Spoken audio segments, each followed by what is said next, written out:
duniyaan ganda dalagaati akhiraan ammoo ganda galataati. obboleeyyan kiyya ka islaamaa nuti rabbi subhaanahu wa ta'aalaa akka isa gabbarruuf addunyaa tanarraa nu fide.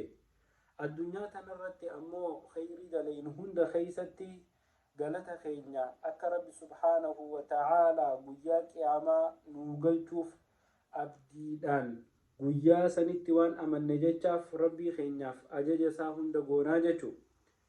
ammoo namni addunyaa tanarratti galata barbaadu qofa osoo hin taane galanni irra guddaan galata gabrichi guyyaa qiyaamaa arkatu.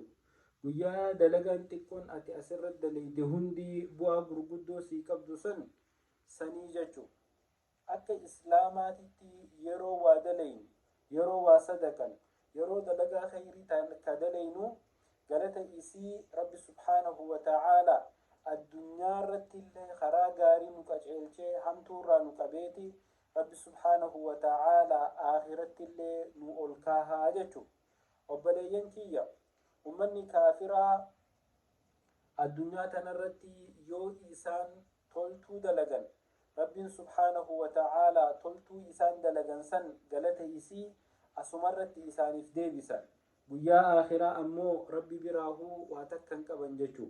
namni rabbittiin aman nuti yoo rabbii keenyatti dhugaan amannee dalagaa khayrii dalaynee rabbitti dhihaanne rabbi subhaanahu wa ta'aalaa addunyaa tanarratti illee jiruu gaarii nu jiraachiseeti akhiratti illee galata nu galchuu ta'a jechu.